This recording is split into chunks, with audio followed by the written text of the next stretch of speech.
Welcome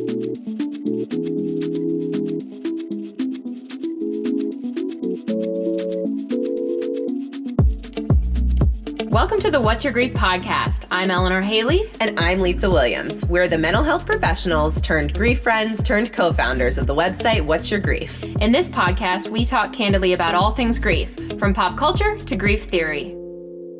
No tilted heads, no soothing tones, just us and our grief friends exploring the always devastating, often confusing, and sometimes even funny experience of living life after loss. Hey, welcome to the What's Your Grief podcast. This is Eleanor, and I'm joined by Lisa. Hi, Lisa. How are you today? Hi. I am doing very well today. Yeah. How about you? It's your birthday. Blew me up with that one. I did blow you up with that one. You should have known it was coming. You know, it's funny. I was thinking about this because I don't know. It's not that I want to ignore my birthday altogether, because I'm pretty sure if I got to the end of the day and no one said happy birthday, I'd be like a little sad. But at the same time, I don't love like the attention. Like, I don't want it to be posted online, so everybody's like prompted to say happy birthday, whatever. And I almost said to my 4-year-old, who's very kind of excited about everyone's birthday, when I dropped her off, I almost said, "Don't tell your teachers it's my birthday today," because I just knew she would. And then I'm like, why would I tell her that? Like, why would I say that? I don't know. Like, I just don't always like for people to know. But anyways, it's all good. Now everyone knows, so that's good. Now everyone knows. Don't worry. By the time this podcast goes out, it won't be your birthday anymore. It will be past. So it will be past. It's only those who are tuning in live to our recording who know it's your birthday. And thank you. And you know what? It is nice. It is nice to acknowledge and to be acknowledged and all that. I don't know what my thing is. I feel like I have such mixed emotions about my birthday. Every year they grow more and more mixed. And so I think that's probably what's at the heart of it. Well, I think we've talked about this before. Like, I think having parents who died relatively young, I certainly do have a feeling that year over year, I'm very aware as I move closer to the age that my dad was when he died, which I'm now like pretty darn close to. I think that has changed my relationship with my birthday. I think you're right about that. I noticed last night as I was going to bed, and I was like, oh, it's my birthday tomorrow. Like, what I was thinking about was my mother, interestingly. And I think you're right. I think it's about that. I also think, I don't know, now when one of my kids has a birthday, what I think about is when they were born, you know, because that was like a big experience for me as well. And so I was kind of thinking about that. And I never had like a lot of conversation with my mom about the day I was born. I don't know what time of day I was born, you know, like things like that. And it's like these things that I like wonder about. And, you know, you wish you could have the conversation. I honestly don't know who would remember. So the older you get, it's like the people who have those memories, like a lot of times they're gone if you don't hold on to them yourself. Because my dad traveled a lot and he was not around when he was out of town when I was born, which is so weird to so many people, but in my family it was just like totally normal. So he wasn't even there. So I don't even know who I would ask. Maybe interestingly, my oldest sister, who's 9 years older than me, has the exact same birthday as me. So she probably has some very strong memories of it because it kind of like was her birthday too. So and she was 9, so she would be old enough. Yeah, maybe I'll ask her later on. You should. She has 9-year-old memories of it. But anyways, So no, it definitely. Yeah, they're a mixed bag. They're definitely a mixed bag. Not for everybody. I think some people do a good job of being like, no, it's my birthday and I'm going to celebrate me and I'm going to like celebrate it no matter what. My parents never acknowledged their birthday when we were younger. Like, it wasn't a big thing for them. It was when the kids had birthdays, it was a big thing. Like, there was a lot of ritual and tradition and gifts and stuff like that for kids. But for the adults, it like really didn't get all that acknowledged. So yeah, that's interesting. Like, it makes you think about, I don't know, that sort of modeling thing about like, what do we absorb from what we see our parents do? Because I think that's fairly similar with my childhood. Like, they made a big deal about our birthdays, but they didn't make a huge deal about their birthdays. And I'm sort of similar to you as an adult. Like I feel like, oh no, it's like I don't need or want a lot of attention. And I know other people who are very different, as maybe we've talked about before. I have another good friend whose birthday is also today. And you and she have probably the most opposite relationships with your birthdays of any two people. She really makes the entire month of June her birthday. She usually has many different events planned for her birthday. One year she gave us a 3-panel brochure outlining all of her birthday month plans. So, and that was like just a few years ago. Not like when we were teenagers or something. So it is interesting to see the different ways people. Wow. That is definitely a different approach. Yeah, definitely different. More power to her. So anyways, So thinking about what we were going to talk about today, I sort of see parallels, in thinking about where you are in life as you grow older. I think aging is something that I think about a lot lately, and especially when a birthday rolls around, it's something that you think about, and just where you are in life now. And of course, when you are looking back on life, it's like thinking about where did you think you were going to be? And interestingly, because what we do, I would not be doing if my mother had not died. I definitely never, ever, ever saw myself where I am now. And actually, I'm quite happy with where I am now, aside from the fact that my mom had to die. But it is interesting to think about like other possibilities or other things that you thought might happen or that you saw for yourself. And I think that sort of relates a little bit to something we were talking about. Actually, interestingly, I think that we were talking about that came from just some television that you've been watching, which is a topic we often discuss. Yes. I have been watching Dark Matter on Apple TV. I don't know if anyone else is watching this. If you were not like going to get into any spoilers, but if you really don't want to hear any spoilers, like if you haven't even started the show and you've been super excited to watch it, maybe pause and come back to this episode.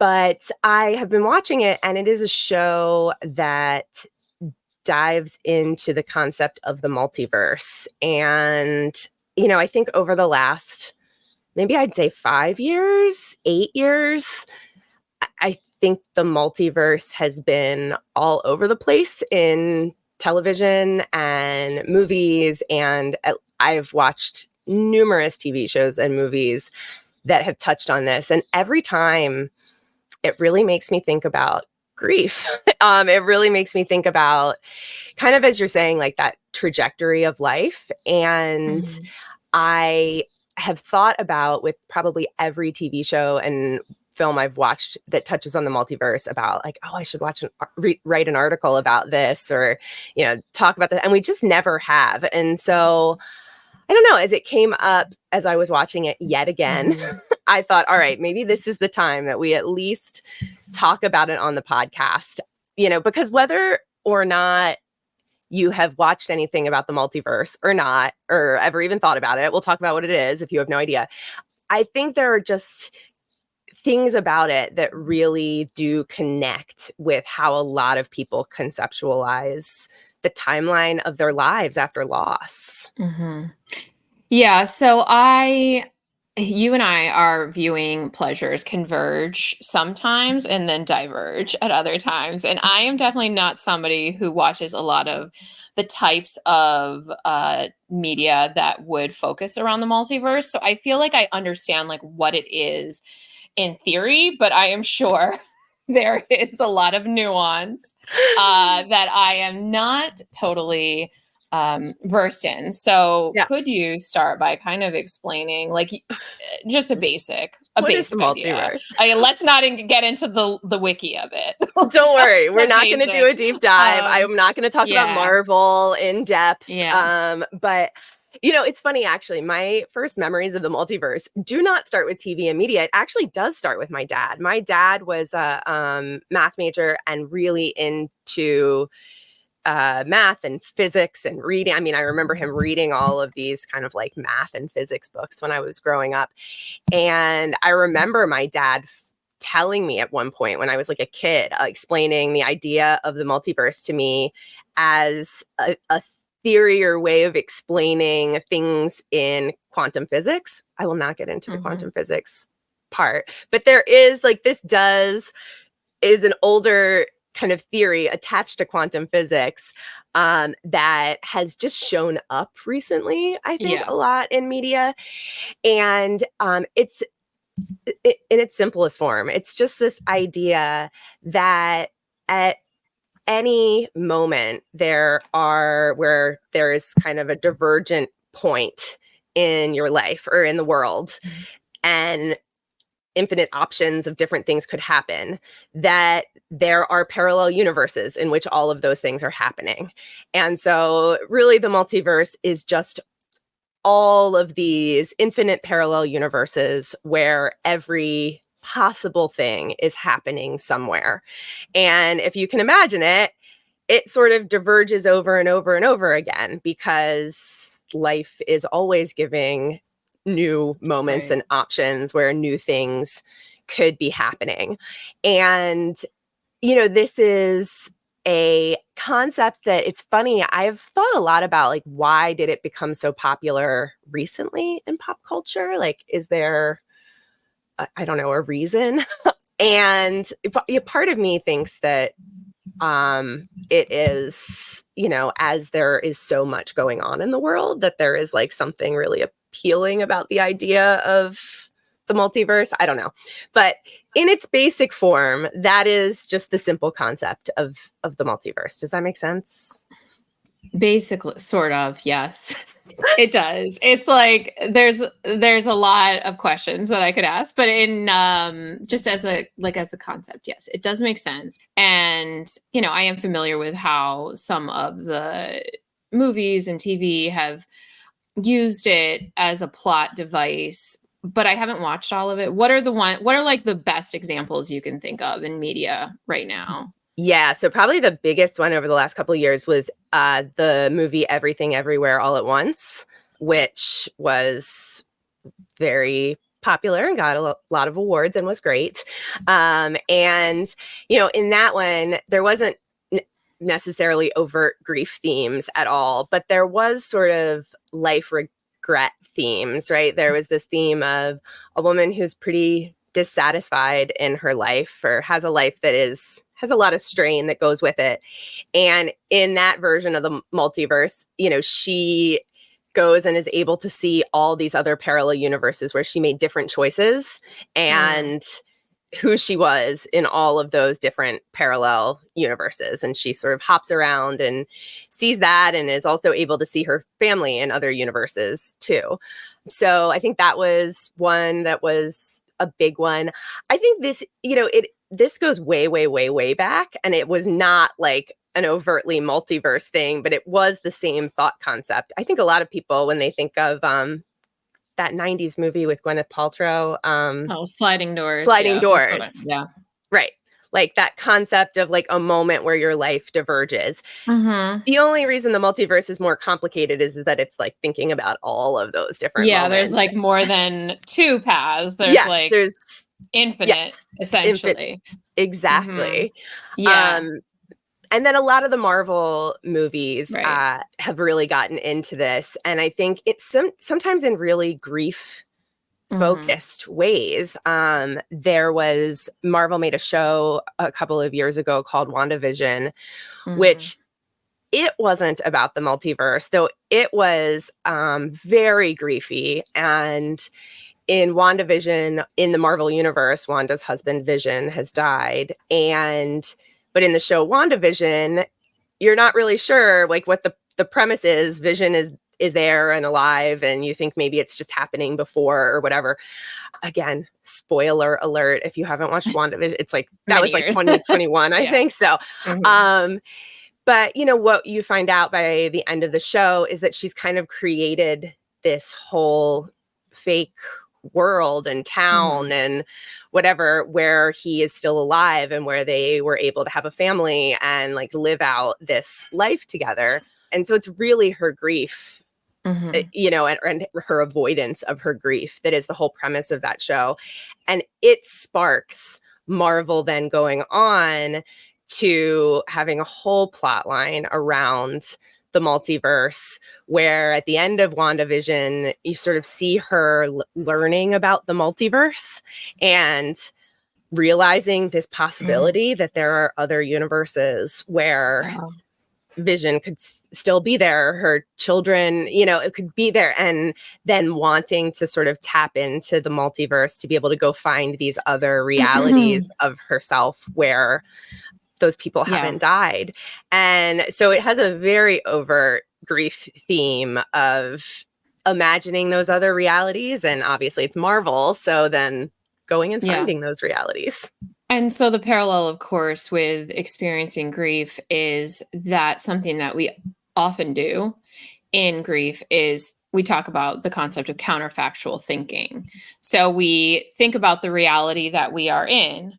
And this is not just grief related. This is something we as humans do all the time, but as it pertains to grief, we think about the reality that we're in, and then we often will do things where we think counter to the facts. That's where counterfactual thinking comes in. So if this had happened, then things would be this way. If I had done this, then this would or would not have happened. And so when we're in a reality that we don't like, obviously we're going to think about ways that we could have not ended up where we ended up. And I think we think about this all the time, like if somebody died very suddenly, or if we think that something could have been done to change that, we might think like, if only we had left the house 5 minutes later, if only I had called that morning, if only we had chosen to go to lunch on this day instead of that day. And so we often create these alternative realities in our minds because the reality we're in is not the one that we want. And so I can see where that would be such a parallel with this idea of the multiverse, because we're essentially kind of creating those multiverses, you know, in our imaginations. Yeah, absolutely. And the idea of like wanting to spend time there. One of the things I think that's really interesting about, you know, whatever you think about prolonged grief disorder as a diagnosis, which is its own controversy. The research that they have done around folks who meet their criteria for prolonged grief, one of the things that they found is that people would often lose time. They would describe it as sometimes like losing hours of time just sitting and imagining the alternate reality timeline where the person is still alive, and kind of imagining possibilities, like imagining multiverse like possibilities of not just sort of memories of the past, but playing out those possibilities of those moments. If I had just realized sooner that something was wrong or whatever we have, and like imagining these alternatives. And so I think there is this way that our own brains kind of create that alternate reality. Though I think the thing that's really different that these multiverse things make me reflect on a lot is I think we obviously are the center of our own universes. And so for us, like the life we always imagined where these terrible things didn't happen, that is, I think, the life that we feel like it's the supposed to have been, the should have been life. Like that's the timeline where everything was right. And all the other things that we imagine are that are all the reality that actually happened, and any other reality that would have gone wrong in that way is somehow wrong. Like we've diverged from the path that we were supposed to be on. Like we were supposed to be on the path where that person was okay, or where life played out in the way that we expected it to. And now we feel like almost like we're in the wrong timeline, like we're in the wrong universe, sort of.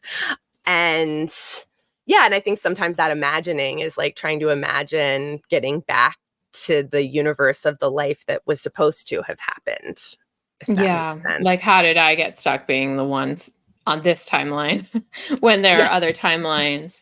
I think the other thing that makes it a little different probably is that when we're kind of writing these stories, these parallels, I think we always assume, and I think maybe you were saying this in a sense, we always assume that the other one worked out better. Yes. We always assume that the other one lived happily ever after, had a happy ending.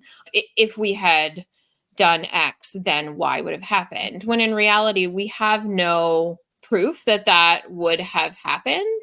And as I said, I haven't watched as much in this vein, but I do think, the stuff that I have watched oftentimes does kind of have that message that it's like, well, it worked out differently, but not necessarily the way you wish it would have worked out. Or this reality looks, yes, different, but still not perfect or still not good. Or even though we did all these circumstances differently, the outcome in the end still ended up being the same. So Yes. I think that that's one thing that when we're talking to grieving people who are going through this, something that we often talk about is the fact that, like, we don't know how things would have worked out had that person gotten treatment or had you called that morning. We don't know how things would have worked out.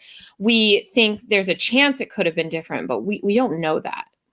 Absolutely. And like, it could have been different and it still would have been life. Like, it still would have been different, complicated. I mean, of course, in some realities, right, they still would have been here, right? That's like, if we think out this thought experiment, there's infinite realities. And so there are possibilities of ones where they survive.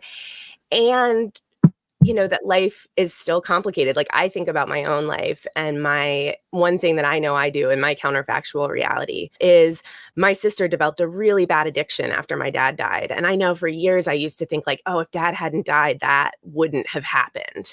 And it's like, well, who knows? Like, my sister could have just as easily ended up with a debilitating addiction. Plenty of people do who don't have parents die and who have things are fine in their lives. But my counterfactual reality always included that. And I think that is one of the things that I find helpful about these multiverse thought experiments and shows and media, especially Dark Matter, which I'm watching right now, really emphasizes that. Like, this idea of what we imagine is often the perfect version, and there are a zillion realities, and life is just life, and complicated things still would have happened. Like, and I think with grief, it is tricky because ultimately, like, yeah, but they'd still be here. And so there's a feeling of like, no matter what, that would be better. And that is, I think, of course, largely very true. But I think it's helpful, to me at least, to sometimes have that reminder of like, that wouldn't have magically made life perfect, right? I think sometimes there is this tendency to feel like, oh, all those secondary lost dominoes that fell and all the other things and the way life rippled in problematic ways, it's easy to sort of attribute those all to the significant losses we go through.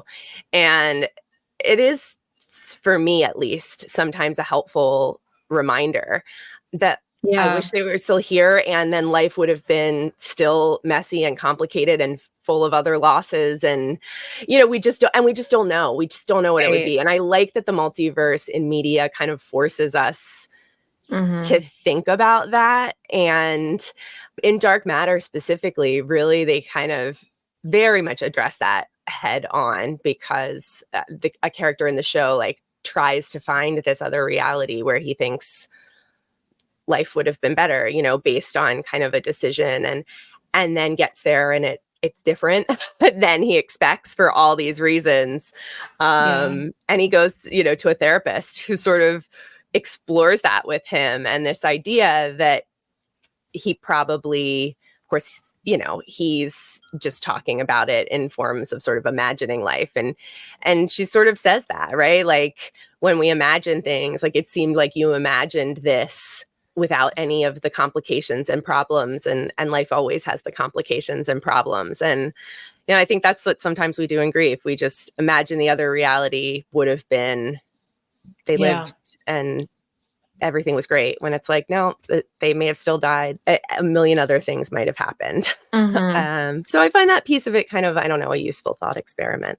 Yeah, I think something else that sticks out to me is that another concept that often goes hand in hand with counterfactual thinking is just like that hindsight bias, which basically is knowing that you're looking at life, the past, the present, other alternative realities with the lens that you have now and in this moment. And so, like, for me, one thing I'll say to myself is like, oh, if only my mom were alive, like, I would take advantage of like every opportunity I had to be with her.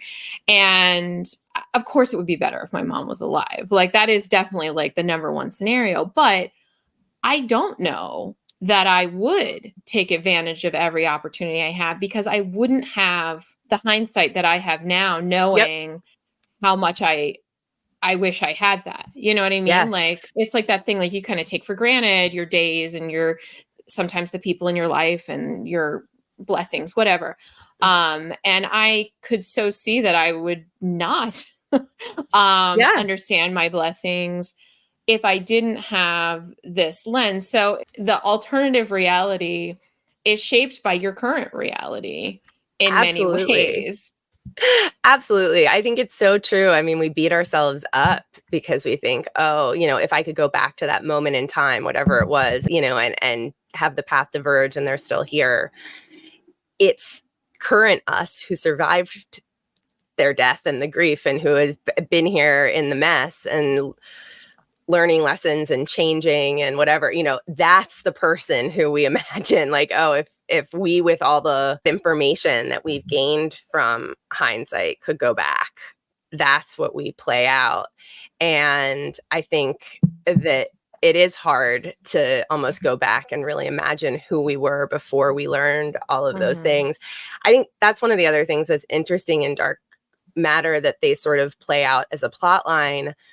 The character in Dark Matter in one of the realities has experienced a loss, like a really profound loss. And, you know, in the other reality, that hasn't happened. And they really sort of use that along with other things and sort of his life and family experience to highlight how fundamentally different he is as a person, having been shaped by his grief, having been shaped by having just different things that have happened in life. And they really do sort of talk about that and highlight, like, how could this person be so different after this divergent, you know, up to the same point and then diverge. And again, through the benefit of having a character who's a therapist who has a lot of insight, sort of are able to really highlight that idea that our life experiences so deeply shape who we are. And we oftentimes change so radically after profound life events, having children, going through loss, like these things that shape us. And so we're kind of never that same person that we were before when the paths diverged. Like, we're sometimes very far away from who that person was. And we can't just step over between those realities and think that it's going to be an even exchange. Yeah. Holly shares in the chat here, there are a lot of new things happening in my life right now that wouldn't be happening if my husband hadn't died. I think a lot about what we would be doing if life hadn't changed so drastically. In a way, I live alongside that life that would be.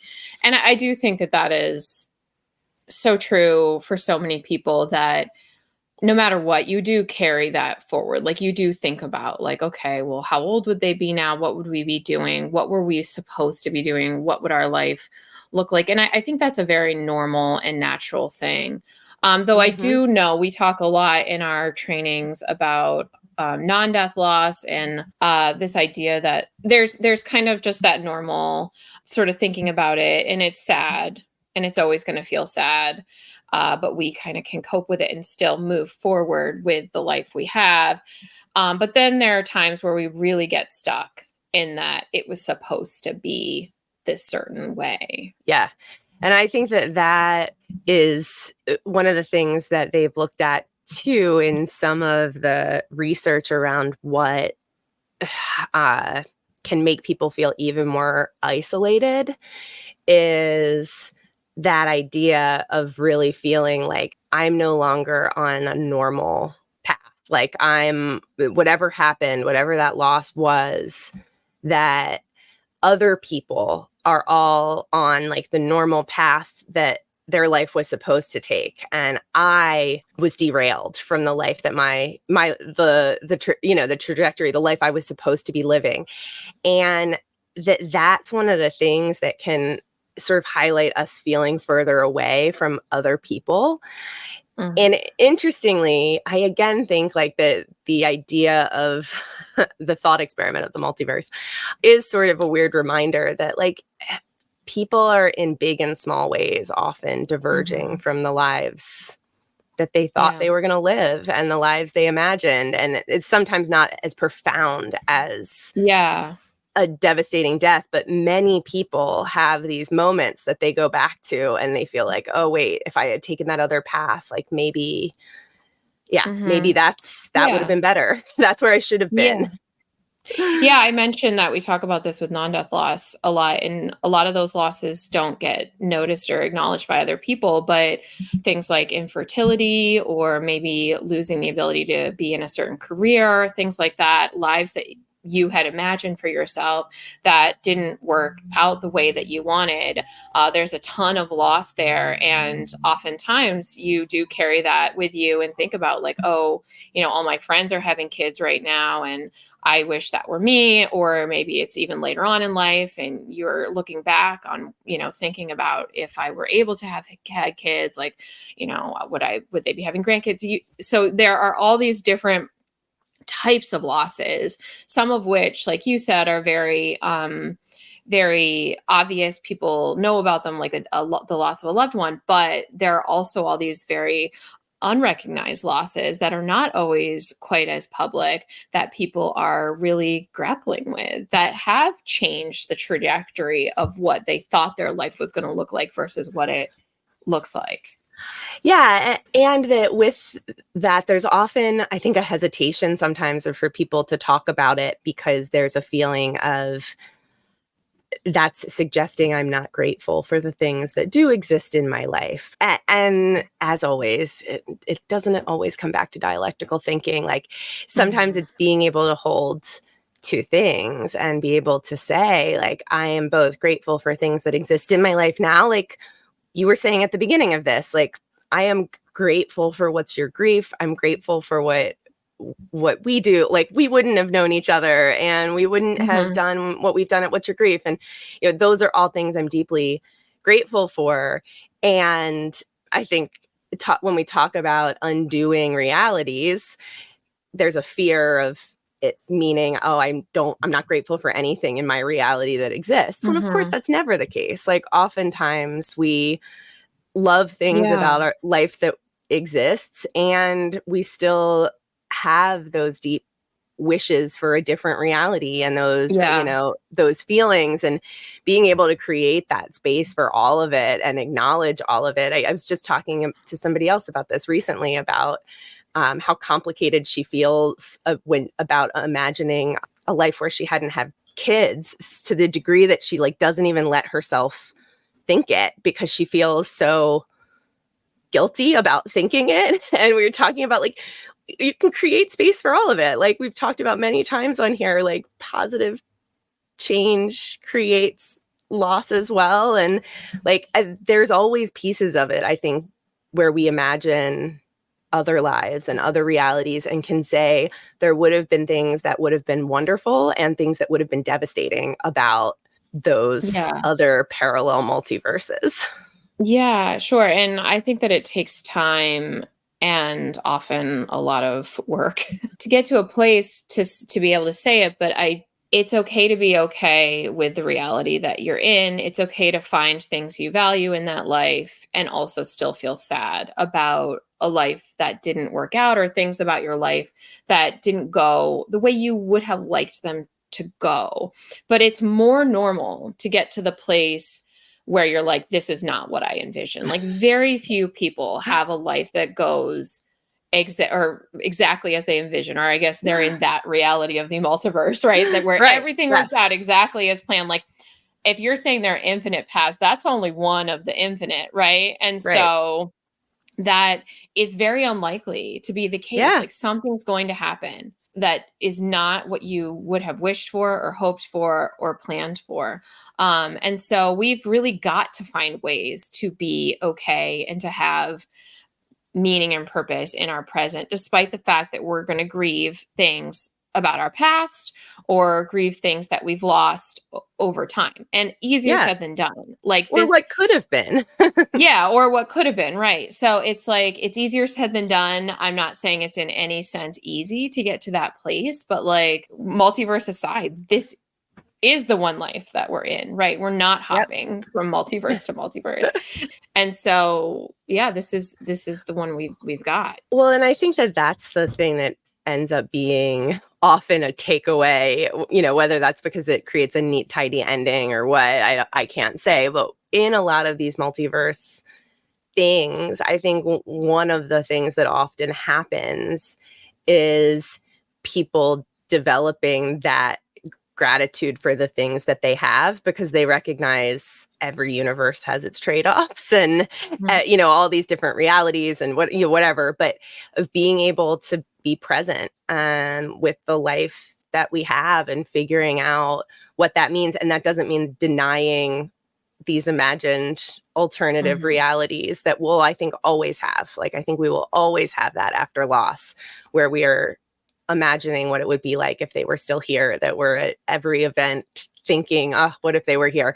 And there's nothing wrong with that, but that there is this importance of being able to say, there is no like should have been life. There's only life. There's only like the one that we have, that we're in, that we're creating as we go through it, and that we're, you know, making sort of active decisions that of where we're going to focus ourselves and our path. And so that it is important to think about how we can both value what's here while maybe always wishing we were still maybe somewhere on another path. Or they were here on this path with us. Or they were here on this path with us. Exactly. Yeah. Exactly. Well, I guess we could maybe link some of the better examples of this, especially the ones that have some larger grief themes in the show notes for today. And if people have suggestions or things that they've seen, by all means, please do share with us.